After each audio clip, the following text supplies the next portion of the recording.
ॐ नमो भगवते वासुदेवाय।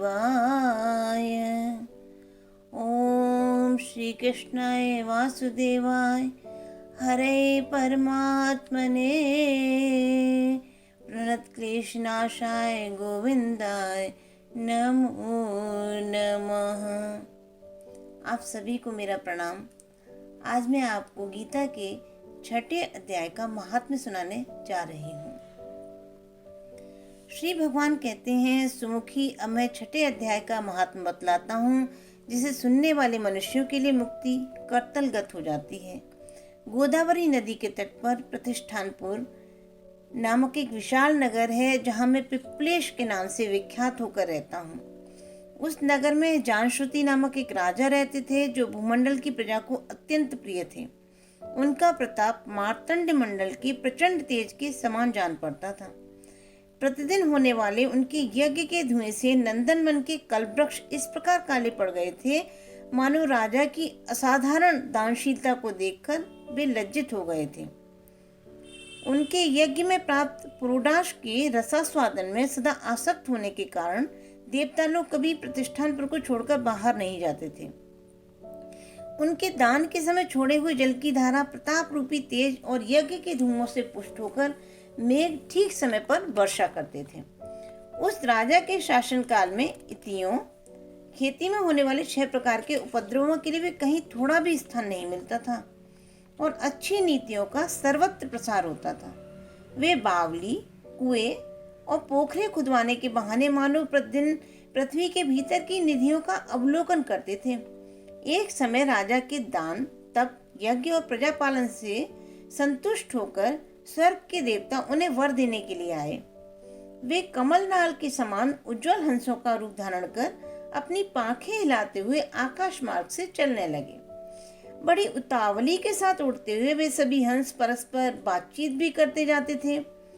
उनमें से भद्राश आदि 2-3 हंस वेग से उड़कर आगे निकल गए।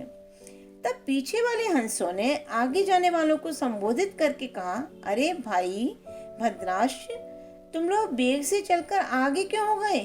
ये मार्ग बड़ा दुर्गम है, इसमें हम सबको साथ मिलकर चलना चाहिए। क्या तुम्हें दिखाई नहीं देता? ये सामने ही पुण्य मूर्ति महाराज जानश्रुति का तेजपुंज अत्यंत स्पष्ट रूप से प्रकाशमान हो रहा है। उस तेज से भस्म होने की आशंका है, अतः सावधान होकर चलना चाहिए। पीछे वाले हंसों के वचन सुनकर आगे वाले हंस हंस पड़े और उच्च स्वर से उनकी बातों की अवहेलना करते हुए बोले, अरे भाई, क्या इस राजा जानश्रुति का तेज ब्रह्मवादी महात्मा रेख के तेज से भी अधिक तीव्र है? हंसों की ये बातें सुनकर राजा जानश्रुति अपने ऊंचे महल की छत से उतर गए और सुखपूर्वक आसन पर विराजमान हो अपने सारथी को बुलाकर बोले, जाओ, महात्मा रेख को यहाँ लेके आओ। राजा का ये अमृत के समान वचन सुनकर मैं नामक सारथी प्रसन्नता प्रकट करता हुआ नगर से बाहर निकला। सबसे पहले उसने मुक्तायनी काशीपुरी की यात्रा की, जहाँ जगत के स्वामी भगवान विश्वनाथ मनुष्यों को उपदेश दिया करते हैं। उसके बाद वह गया क्षेत्र में पहुंचा, जहाँ प्रफुल्ल नेत्रों वाले भगवान गदाधर संपूर्ण लोकों का उद्धार करने के लिए निवास करते हैं। तदनंतर नाना तीर्थों में भ्रमण करता हुआ सारथी पाप नाशिनी मथुरा नगरी में गया। यह भगवान श्री कृष्ण का आदि स्थान है, जो परम महान एवं मोक्ष प्रदान करने वाला है। वेद और शास्त्रों में यह तीर्थ त्रिभुवनपति भगवान गोविंद के अवतार स्थान के नाम से प्रसिद्ध है। नाना देवता और ब्रह्मर्षि इसका सेवन करते हैं। मथुरा नगर कालिंदी के किनारे शोभा पाता है। उसकी आकृति अर्धचंद्र के समान प्रतीत होती है। वह सब तीर्थों के निवास से परिपूर्ण है। परम आनंद प्रदान होने के कारण सुंदर प्रतीत होता है। गोवर्धन पर्वत के होने से मथुरा मंडल की शोभा और भी बढ़ गई है। वह पवित्र वृक्षों और लताओं से आवृत है। उसमें 12 वन हैं। वह परम पुण्यमय तथा सबको विश्राम देने वाले श्रुतियों के सारभूत भगवान श्री कृष्ण की आधार भूमि है। तत्पश्चात मथुरा से पश्चिम और उत्तर दिशा की ओर बहुत दूर तक जाने पर सारथी को काश्मीर नामक नगर दिखाई दिया, जहाँ शंख के समान उज्जवल गगनचुंबी महलों की पंक्तियां भगवान शंकर के अट्टहास की भांति शोभा पाती हैं।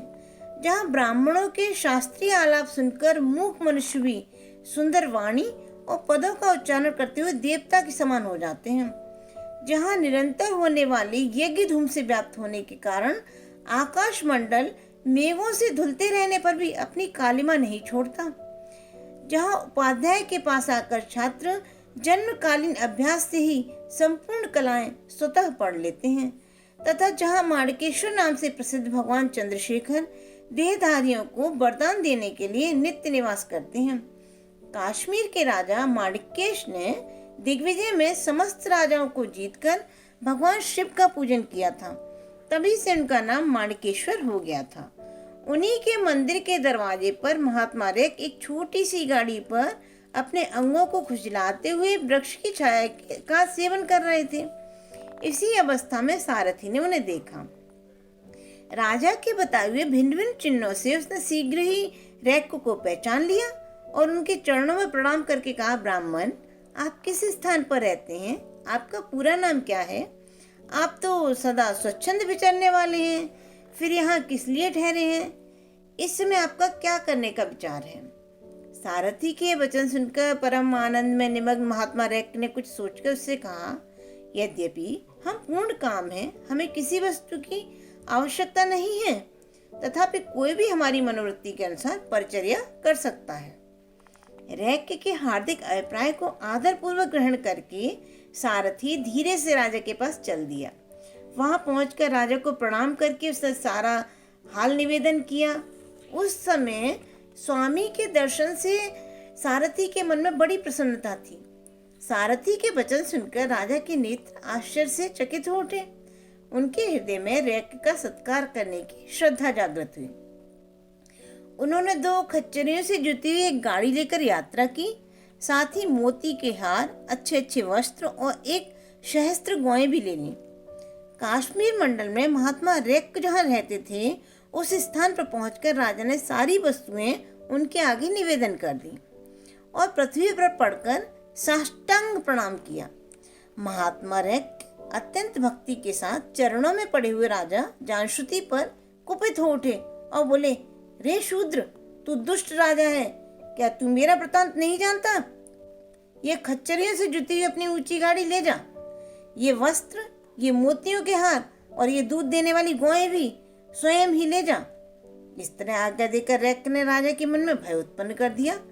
तब राजा ने शाप के भय से महात्मा रैक के दोनों चरण पकड़ लिए और भक्ति पूर्वक कहा, ब्राह्मण, मुझ पर प्रसन्न होइए। भगवान, आप में ये अद्भुत महात्मा कहाँ से आया? प्रसन्न होकर मुझे ठीक ठीक बतलाइए।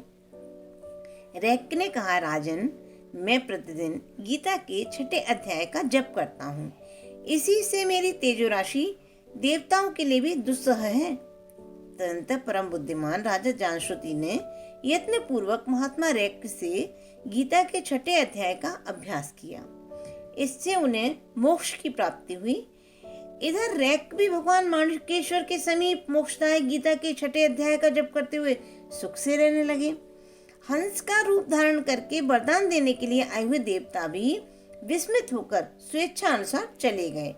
जो मनुष्य सदा इस एक ही अध्याय का जप करता है, वह भी भगवान विष्णु के स्वरूप को प्राप्त होता है, इसमें तनिक भी संदेह नहीं है। बोले भगवान की जय, विष्णु भगवान की जय। ओम श्री कृष्णाय वासुदेवाय हरे परमात्मने प्रक्लेशनाशाय गोविंदाय नमो नमः। जय श्री कृष्ण।